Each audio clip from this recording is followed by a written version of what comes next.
Ladies and gentlemen, thank you for standing by. Welcome to the second quarter 2024 Roku earnings conference call. At this time, all participants are in a listen-only mode. After the speaker's presentation, there will be a question-and-answer session.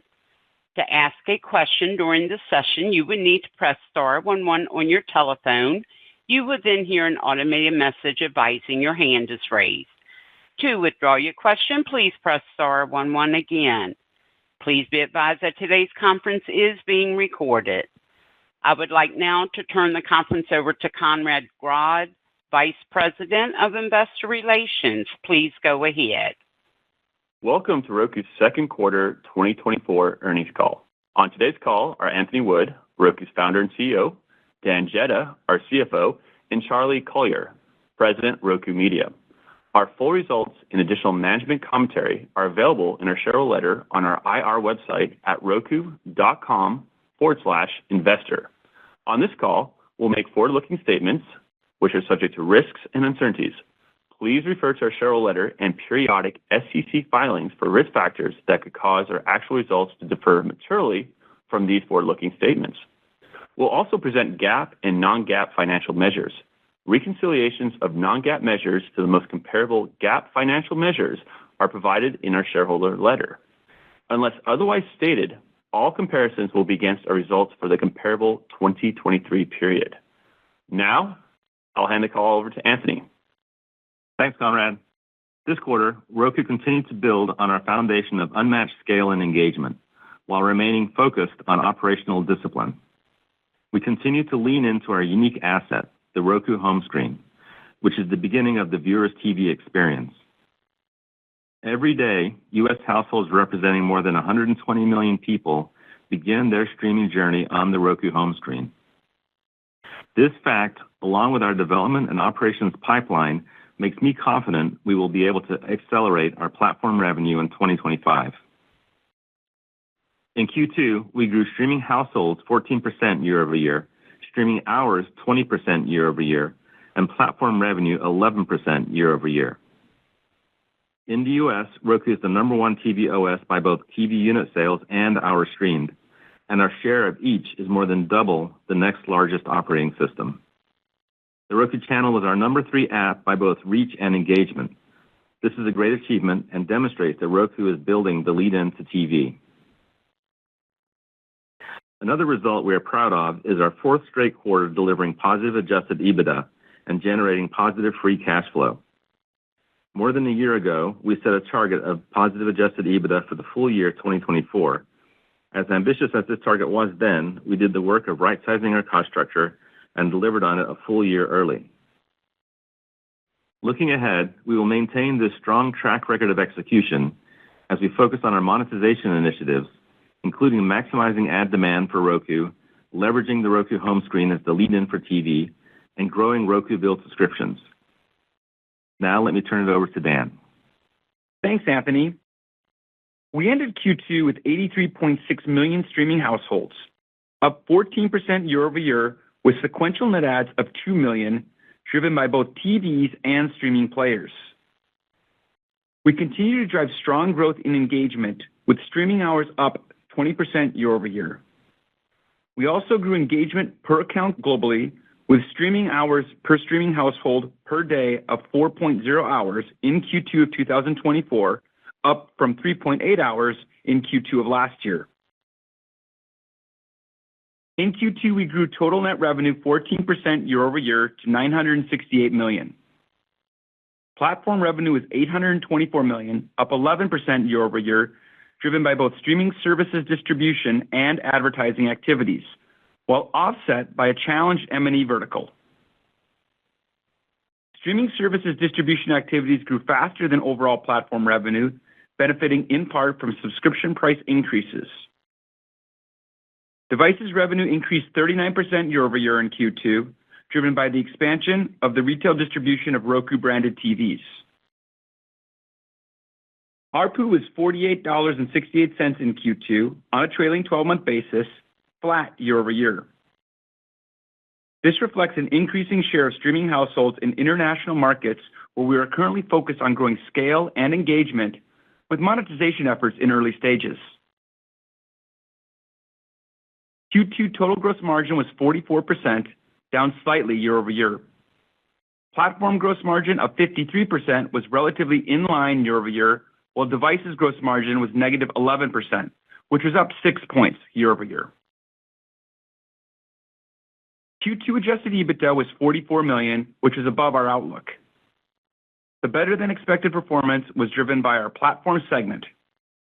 Free cash flow was $318 million on a trailing 12-month basis, and we ended the quarter with $2.1 billion of cash and cash equivalents. We continue to see leverage in our operating model with our fourth straight quarter of positive adjusted EBITDA and free cash flow. Let me turn to our outlook for the third quarter. We anticipate total net revenue of $1.01 billion, gross profit of $440 million, with gross margin of 44%, and adjusted EBITDA of $45 million. Our outlook for total net revenue anticipates an 11% year-over-year increase.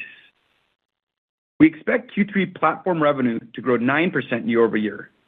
This takes into account a challenging year-over-year growth rate comparison within streaming services distribution, along with elevated positive 606 adjustments in Q3 of last year.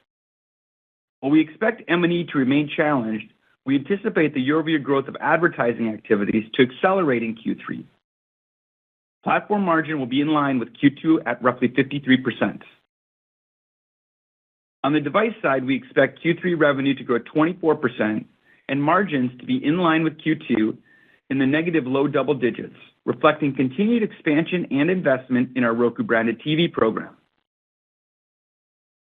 We're benefiting from operational improvements we made over the course of the past year, and as a result, we continue to expect 2024 OpEx growth rates to be in the low single digits when excluding impairment and restructuring charges. We are confident the year-over-year growth rate of platform revenue will begin to accelerate sequentially in Q4 of this year as a result of executing on our monetization initiatives to maximize ad demand and leverage our home screen as the lead-in for TV. With that, let's take questions. Operator? Thank you. As a reminder, to ask a question, please press star 11 on your telephone and wait for your name to be announced. To withdraw your question, please press star 11 again. One moment for the first question. The first question comes from Shyam Patel with Susquehanna International Group. Your line is open.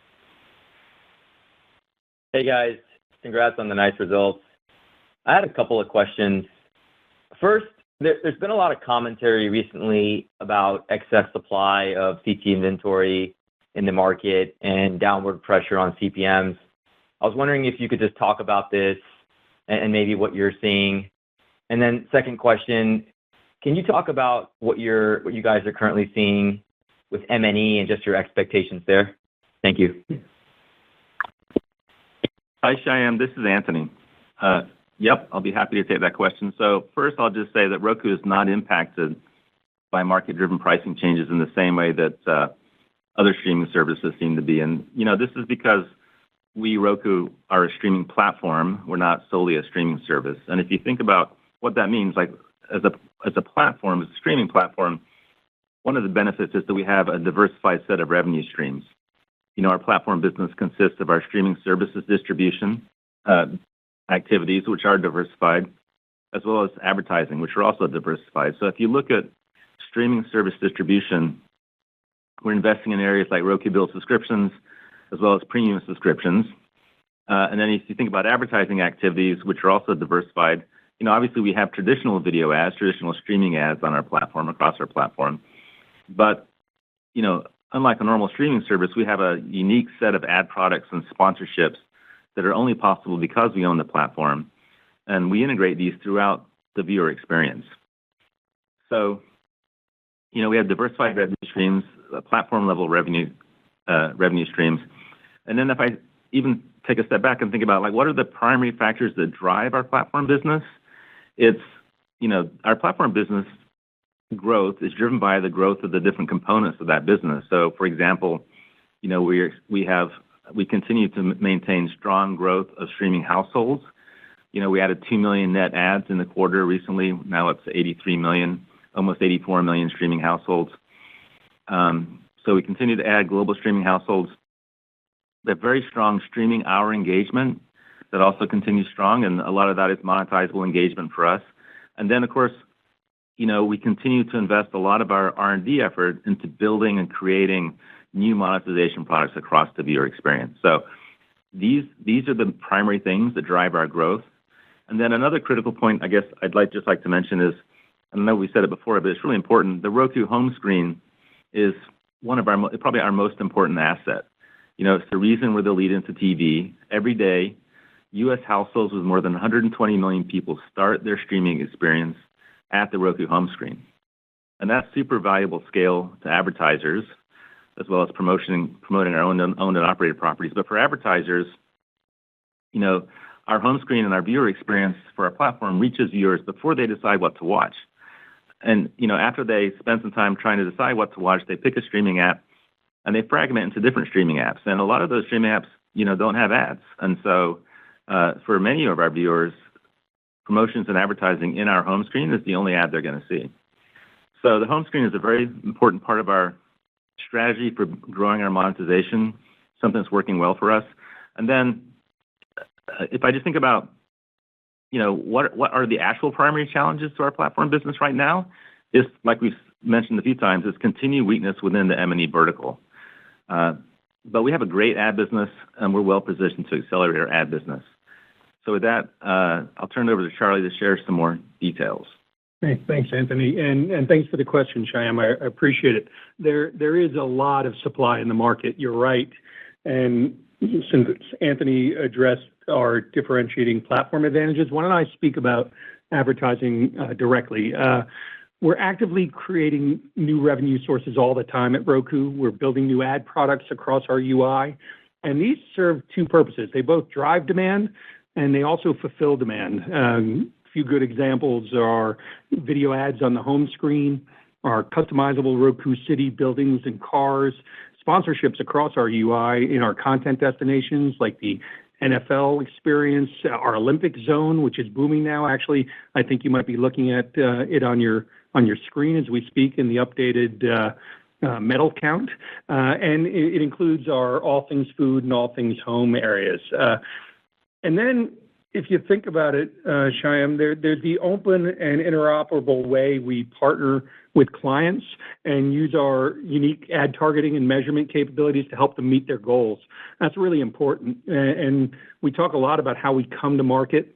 Inherent in your question is that we've been competitively priced, and we remain competitively priced, and we've built multiple products and partner collaborations, each at different points across the demand chain.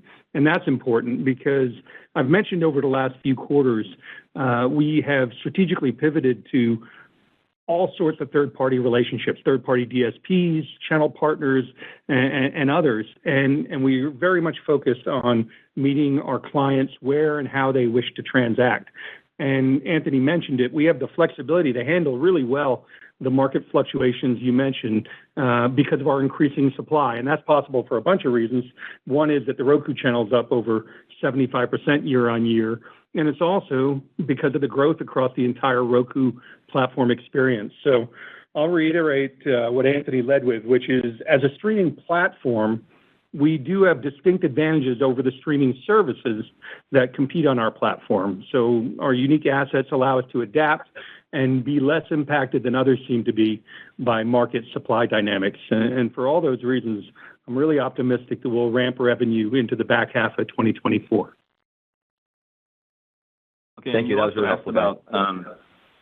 Thanks. You're welcome. But you also asked about M&E, so let me just talk about that for a second. In our prior calls, we mentioned that we expected the M&E vertical to be challenged in 2024, and that's what we're seeing. But despite these challenges, the challenges we're seeing in the M&E vertical, we expect advertising activities on our platform to accelerate in the second half, and we expect to continue to grow platform revenue. So, but I'll let Charlie and Dan share more detail on that.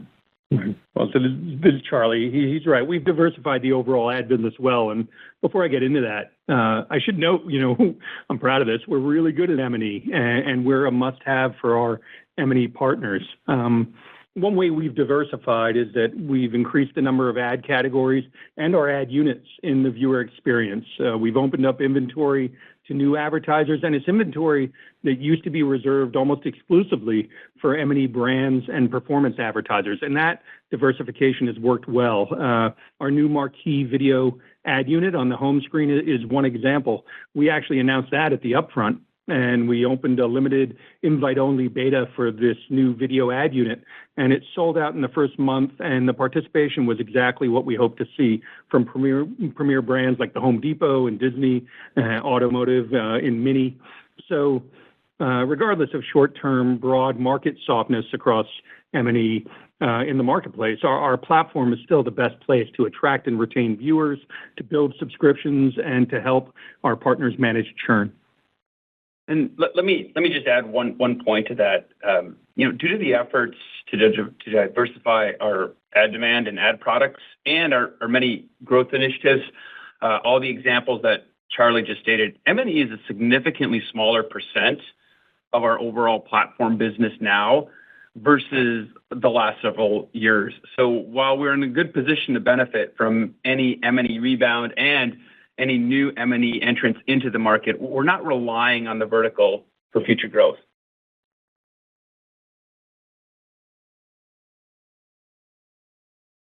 Great. Thank you, guys. Thank you. Our next question comes from Jason Helfstein with Oppenheimer. Your line is open. Thank you very much. Hey, everybody. It's really exciting that you're now supporting UID. Charlie, can I ask you, what kind of lift are you expecting in demand or pricing from this partnership? And how long will it take to ramp demand from Trade Desk? And do you expect kind of a similar integration with DV360 at some point? Thank you. Hey, Jason, this is Anthony. Let me just kick this off, and then I'll turn it over to Charlie. We are very focused on accelerating our platform revenue, and we have as we have mentioned, a variety of initiatives to increase monetization and grow platform revenue that we're executing against. One of those initiatives is to grow our relationships with all third-party platforms, and we're making progress on that. And the announcement today around UID integration is one step in that strategy, and I feel like we're making good progress against that strategy. But I think Charlie can talk more about it. Yeah. Well, and thanks for noting it, Jason. It's really all about making Roku more performant and efficient for our clients. On the Trade Desk specifically, we're only a couple months in, but the partnership with them has been really well received. They've been great to work with, and our relationship is growing. So to answer your timing question, it's early days, but we're pleased with the progress, and we look forward to continued innovations ahead. We think this will continue to drive demand. Unified ID 2.0 or UID 2 is an identity solution developed by the Trade Desk, and really for us, it'll allow Roku advertisers to achieve more precise targeting and enhance data collaboration. So you asked about others. It's not just Trade Desk. We've grown relationships across the entire programmatic demand and measurement ecosystem, including enhanced partnerships from folks like iSpot, PubMatic, Magnite, and more. The team and I talk a lot about the word interoperable and being open because we actually believe, in addition to the benefits I just mentioned, our flexibility and open approach to partnerships are going to help differentiate Roku and benefit advertisers. So it drives performance for our clients and demand, as you asked, for Roku Media. I take really seriously our leadership position as a leader in TV streaming. We're triple the streaming hours of the next largest platform in the U.S.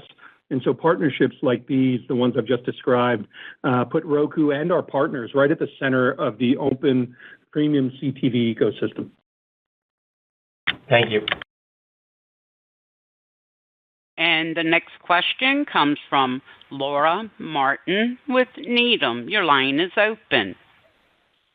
Hi. So the first one I definitely think is for Anthony. So I think last quarter you said you have everybody in your distribution activities now reporting to you, which is a concept I love. And I liked your three integrations, the executions you put in the note about the new content row, facilitating subscription-based apps with your Roku Pay, and also the special thing you did with NBC around the Olympics. My question is, when you think about a year from now, clean piece of paper, what's the North Star here? Are you trying to get the revenue mix to 50-50 ads and let's call this a subscription revenue stream? Is there products that you want to introduce because clients are asking for them? Talk to me about the next year and what we should expect to see a year from now that's driving these subscription revenue streams at Roku. Hey, Laura, thanks. Thanks for the question. Obviously, a big goal for us for this year and next year is to re-accelerate our platform monetization. I feel like we're making great progress on that. We've talked about expanding our third-party partnerships as a way to increase demand for our advertising. There's a lot of opportunity there. It's an area that, although we've invested a little bit in the past, we just mostly spent our time on other initiatives, and now we're turning our attention to that one. There's a lot of opportunity on that side, and the goal of that, of course, is just to drive more demand for our ads. We've got a lot of supply of ads, and we have the ability to grow our supply. So we're highly focused on growing demand, and third-party partnerships are one way to do that. The other way we do that is building unique ad products into our UI. A simple example is Roku City, which is very popular. We added sponsored buildings to Roku City, and companies love that. It's a unique product, and when they buy that product, we bundle other ad products with that. So increasing demand. You mentioned subscriptions, so there's a lot we can do on subscriptions. We have a large subscription business, but given the scale of our engagement, I believe there's a lot of opportunity to grow subscriptions. So we have a variety of initiatives there. I think, and that involves signing up new subscribers, but also reducing churn. There's things we can do on both those fronts. And then a big focus for me is how do we make best use of our home screen? It's a key asset that, again, we've done a lot over the years to build our business. There's areas we focused on, there's areas we focused on less, not because they weren't important, just we have to choose. And the home screen is something that is a huge asset for us. It's iconic, viewers love it, but we have not really spent much time evolving it over the last many years, actually. And so there's just a huge amount of opportunity to keep it iconic, but also make it more useful for viewers and also drive more monetization. So driving more subscriptions, driving more engagement, increase ad products and sponsorship built into the home screen. So I think a year from now, I think we'll continue to see evolution of our home screen. I mean, so far, all we've really done is added that one content row at the top, which has been working well for us, but that's really just, the tip of the iceberg of what we can do. So those are the kinds of things that we're working on. Fantastic. My other one is on M&E. I take the point that M&E is a lot smaller than it used to be, but Wall Street loves lead indicators. It feels to me like this Deadpool movie and Barbie and Oppenheimer, when these big movies come into the box office, do they eventually show up in streaming and therefore they show up as an ad on your front page? Are we able as Wall Street to look at what's happening at the box office and then extrapolate that into your M&E revenue 2 or 3 quarters later as those films come to the streaming platforms? Well, let me take a shot at that, and then I'll turn it over to Charlie, who really understands our M&E business very well. M&E is pretty broad-based. It's not just, I think you can't really just look at new releases and extrapolate from that. I mean, M&E it's an internal term. It's a term we use that means media and entertainment. It's a term we use to refer to our endemic partners, like, services on the platform that want to sign up new subscribers or increase engagement or sell transactions. And all of those things happen through M&E, and it's also distributed.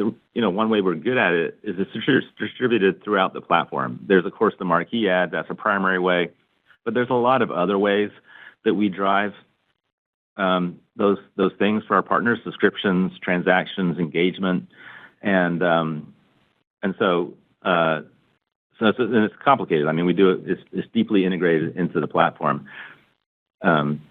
But Charlie, do you want to? Sure, and that's spot on. And Laura, the way I think about it is M&E is really a category for us because we are so good at driving people's streaming business. Literally, you click on an ad here and also watch it here.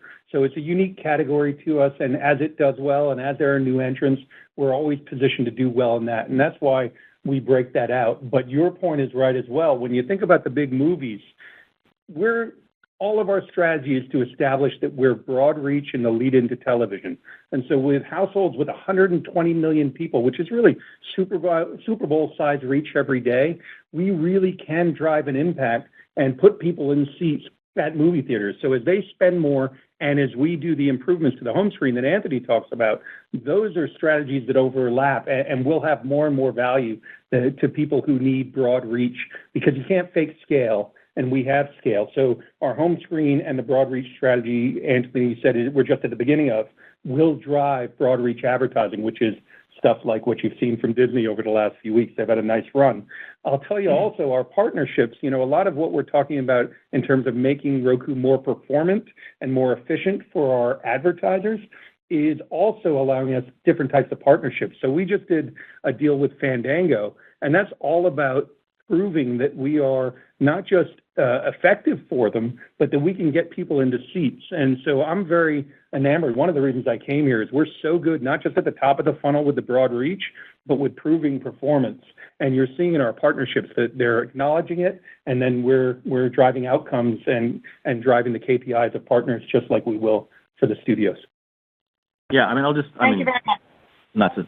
Sorry, Anthony. Go ahead. Thanks, Laura. This is Anthony. I was just going to comment one last comment, which is just that, we are very good at M&E, and we're getting better at it, and it's a good business for us.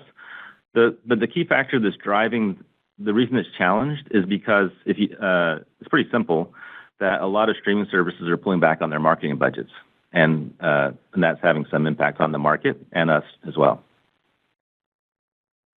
Thank you very much. Great numbers, you guys.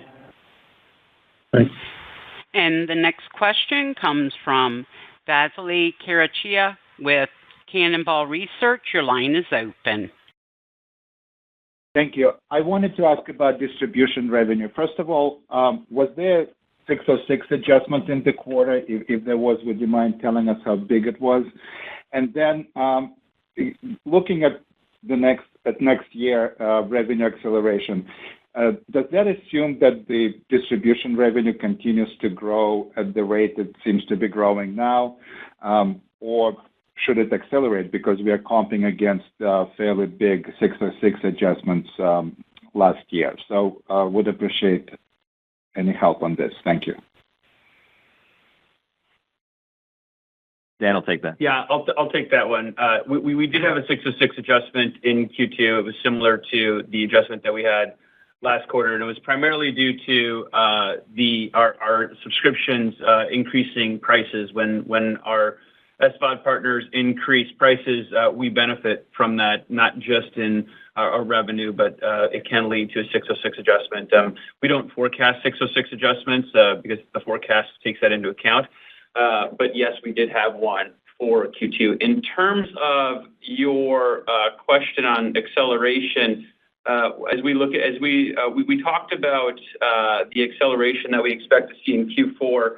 We talked also about the acceleration from Q2 into Q3 for advertising. That was specific to advertising.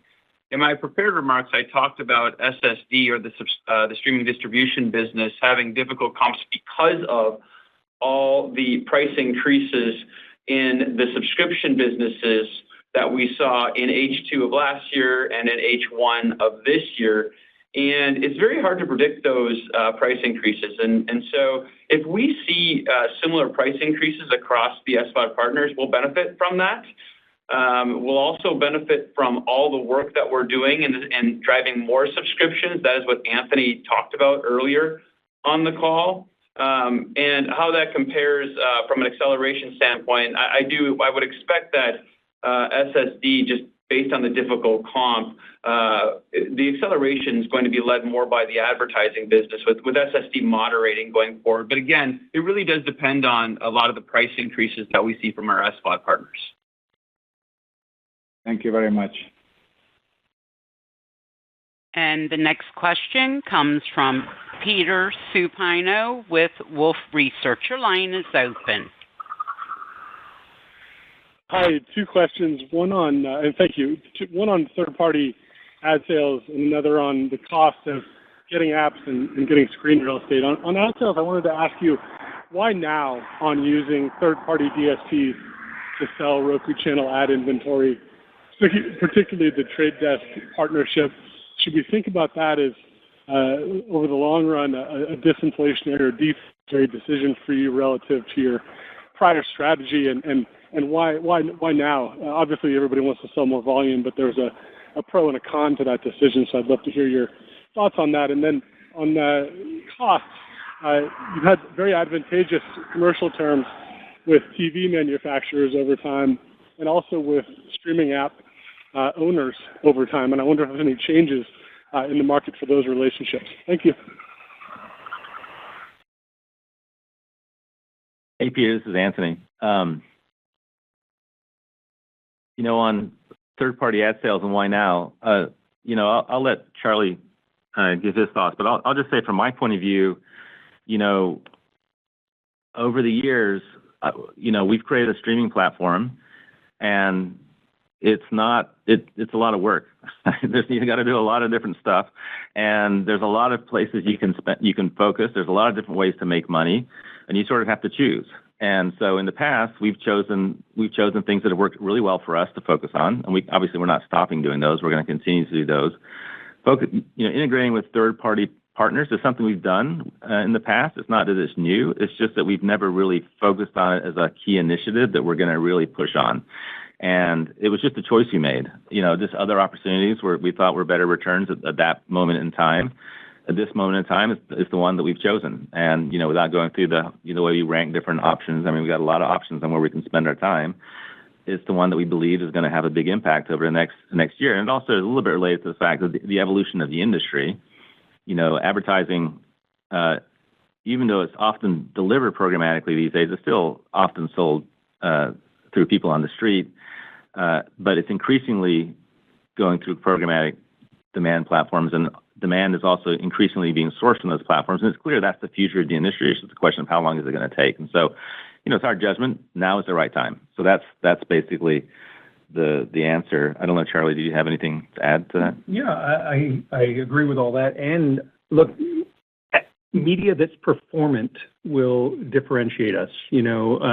There's something very empowering for us about being an open and interoperable platform in a world that is not often open or interoperable, certainly across the ecosystem. So, we announced something called Roku Exchange. It's a TV streaming first ad tech solution, and it's the way we bring Roku's differentiated tech stack to market. So to your point, we've benefited from our tech stack to date, and now we're bringing it to market in a way that allows us to take all of the advertising capabilities from our DSP and add an intelligence layer that allows for our data-driven media to be matched with the best product across the programmatic ecosystem. So, Peter, you think about the scale that we offer. We talk a lot, it's funny, about having unmatched scale in the homes with 120 million people every day. That means we also have the largest CTV data set to match with someone like the Trade Desk, and that will separate us in this market. So Anthony's right. The timing is right, and it allows us to be confident that we're building with the right people in the right way to grow into the future. And then your second question, I wasn't quite sure I understood, but I think it basically was, is there any changes in the dynamics around apps on our platform? And perhaps you mentioned OEM that relationships. And also TV I think real estate. Yeah, exactly. Yeah. So, I think the main change I would say is just the continued growth in Roku's scale. I mean, we're approaching half of all broadband households in the United States. Households with 120 million people every day turn on a Roku TV. We put a chart in the shareholder letter that showed just the massive scale of our engagement compared to other platforms. I mean, we're a must-have platform if you're going to launch a streaming service or if you want to build and market a streaming service. And so certainly that scale is impacting our relationships with streaming services. I mean, obviously, this is a mutually beneficial relationship for both of us, but our large scale is, making us really important to streaming services platforms. That's probably the main change.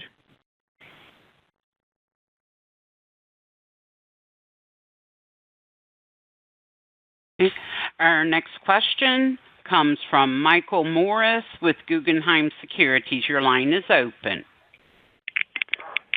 Good afternoon. Thanks, guys. Thanks for all the information, for taking the question. I had two. One, I wanted to just ask a little bit more about the revenue guide at Platform. Dan, you helped a little bit with the 606, but I'm curious just to understand the at least reported deceleration going from 11% this quarter to 9% next quarter.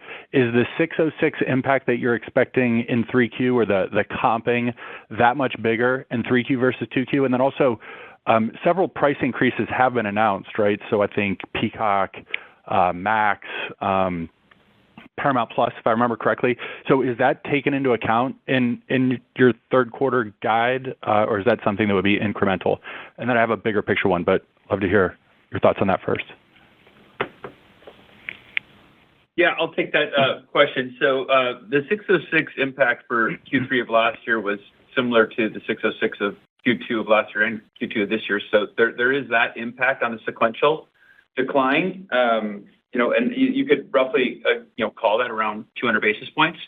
But the other piece, which, we tried to lay out in the prepared remarks is the SSD comp, the streaming services distribution comp just gets, a lot more challenging in H2 of this year relative to H2 of last year, simply because we are comping a lot of price increases that happened last year. And yes, there are some price increases that happened this year, but not to the level from what we see that happened last year. So the SSD business just does have a much more difficult comp, which does play into that Q2 to Q3 decel from 11% to the 9% that we guided. Also, the 606 I just mentioned, and then of course I said in my prepared remarks that we are expecting advertising to accelerate on a sequential basis during that quarter, from Q2 to Q3.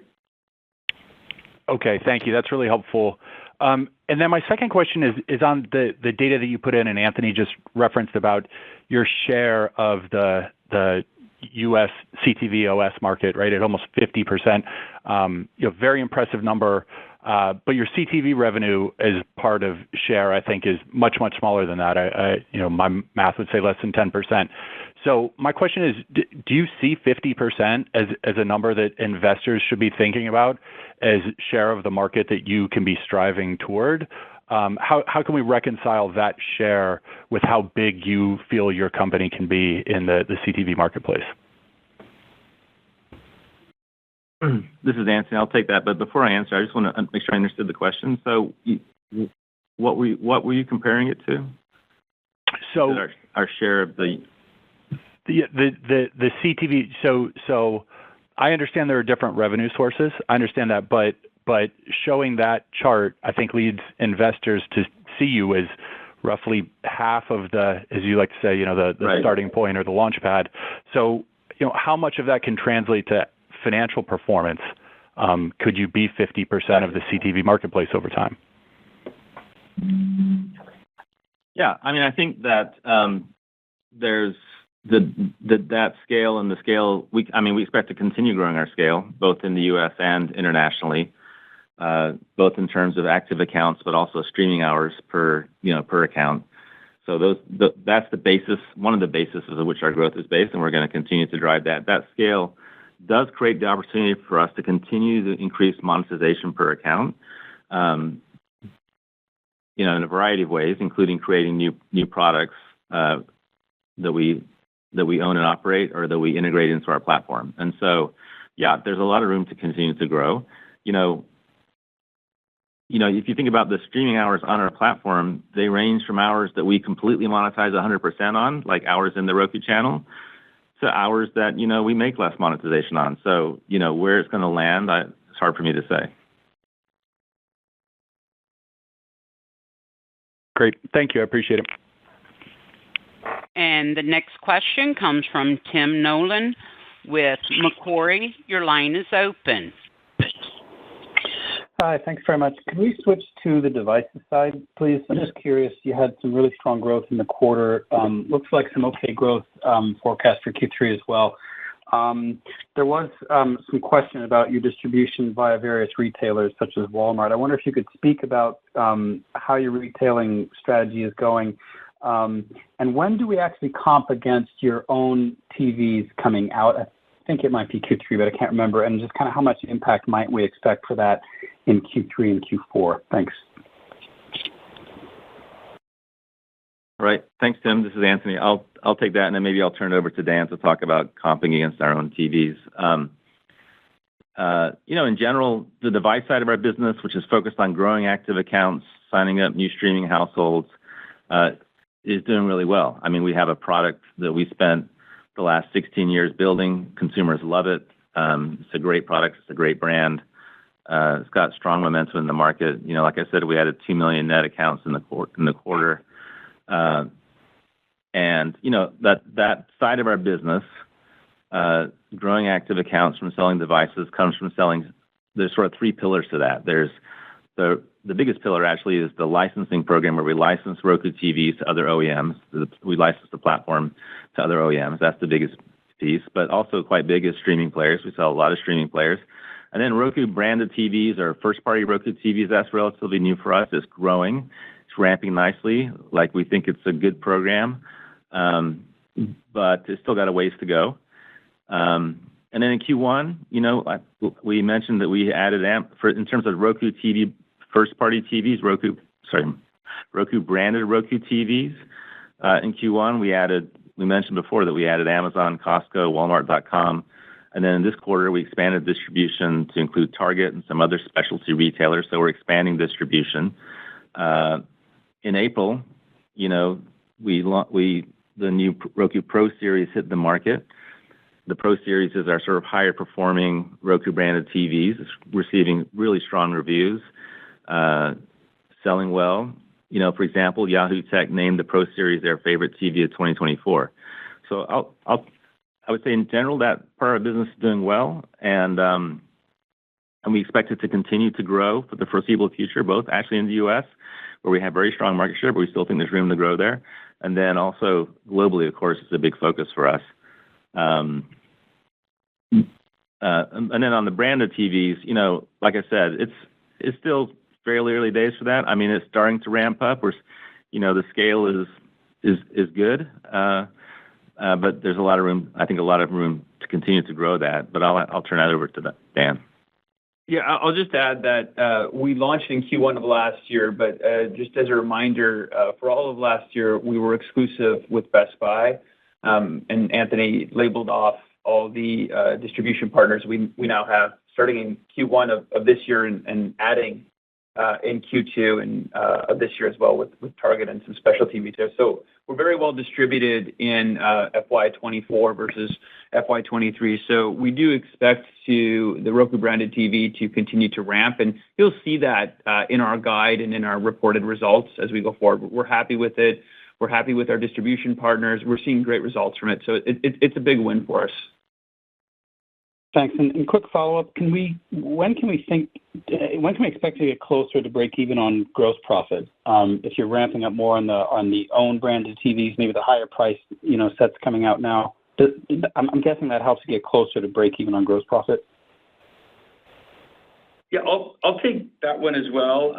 So we were at negative 11% in our device margin business, and we guided to a similar level in Q3, which is the negative low double digits because of Roku-branded TV. So as Anthony mentioned, we're early on in our ramp to scale, and as we get scale, our component costs should come down. I can't speak to market pricing. We watch that very closely as well, but we do believe that the component costs will continue to go down as we scale. So I expect over time that we will see improvement in device margin. Again, just as a result of us scaling and getting very good at managing the BOM cost. We saw this with players, and Roku does an exceptional good job of managing. It is a core competency of the company. But for the next several quarters, I think we're going to be in this range just because it takes many quarters to get to the scale where you start to see the benefit from component costs coming down.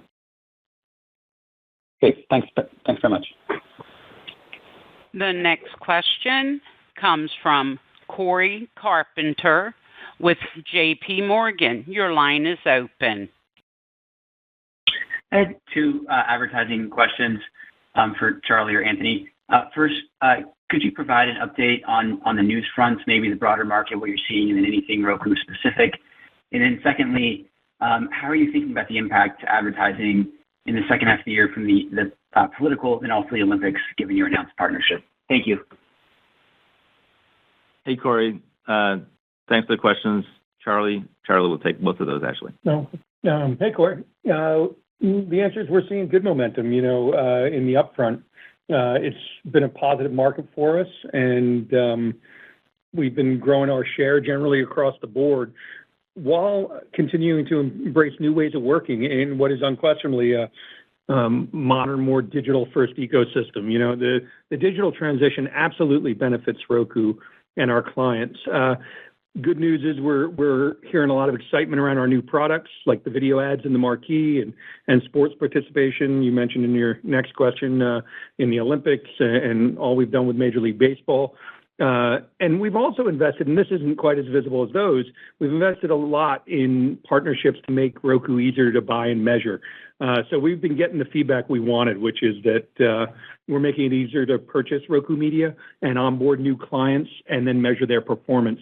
And I think you're going to be hearing that more and more. So it's a different marketplace than it used to be, and we're ready for it. While the video revenue is still purchased during the upfront and we're building that share, we also expect buying to be executed across a bunch of channels, both direct and programmatic all year long, with all sorts of flexibility built in because of the market dynamic you mentioned in your question. So on the momentum, we're closing the upfront with poise, we're building share, and we're having great conversations both about the upfront and establishing client KPIs really well beyond the upfront. And it's a change we're ready for, and I feel confident with our position. On the Olympics and political, look, political, holds us in a terrific position as we count down to November and the completion of the 24 election cycle. And while we're happy with our political ad sales, it really is just one part of our growing and diverse advertising business. What they're noticing, like other categories, is we have the tools and tech that make Roku a strategic platform for advertisers. So they're taking advantage of our scale and our ability to target desirable audiences and geographies. And Anthony said something earlier that I think bears repeating. This is another category where Roku's getting better every cycle. We really are improving, which is terrific. The Olympics, I'm really excited about. You just saw on the screen before, we customized that experience. And if you understand Roku's strategy and market differentiation, the Olympics is a really great example of both. We talk a lot, we did at our upfront, we talk to advertisers all the time about our unique position as the lead into all of television. And we're working so closely with Peacock and NBC to be the lead into the Olympics. And it's clearly working. I keep getting texts from folks in France that say, we're on fire and we're helping drive their engagement. So what our Olympics partnership with them was, and it was a series of custom integrations, showed our ability to innovate and our also ability to build really bespoke ad-supported experience around tentpole events. And what I like about it, not just that it's working for our great partners at NBC and Peacock, but we can do this for all sorts of major events across television. It's totally something Roku has a right to win at. So we have the scale and focus to be the lead into television. That's a differentiator. I said before, you can't fake scale, and you can't fake that we have homes with nearly 120 million viewers every day coming through our front door.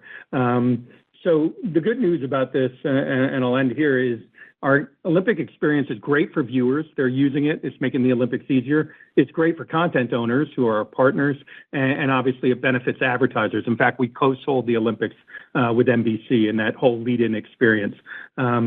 So we launched the custom zone. That's going well. We are doing similar things for Major League Baseball and through our NFL experience. And again, it's a total differentiator, and it proves our impact and our partnership capabilities. And you're going to see a lot more of it ahead.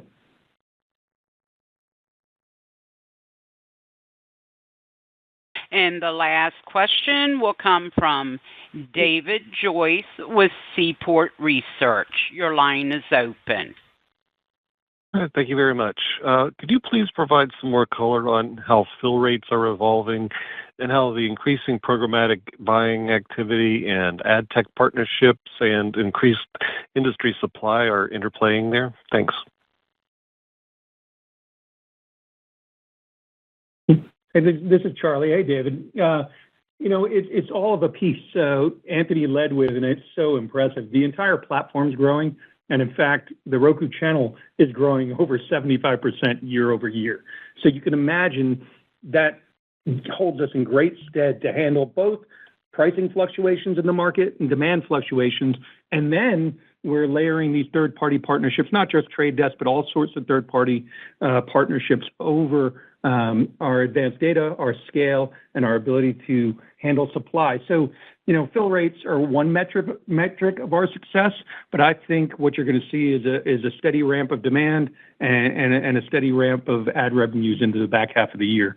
So it all moves together, and I think we're pretty uniquely positioned to drive the type of opportunities we've been talking about on this call. All right. Thank you. Okay, at this time, I would now like to turn the call back over to Anthony for closing remarks. All right. Thank you, everyone, for joining, and thanks to our employees, customers, partners, and advertisers. This concludes today's conference call. Thank you for participating. You may now disconnect.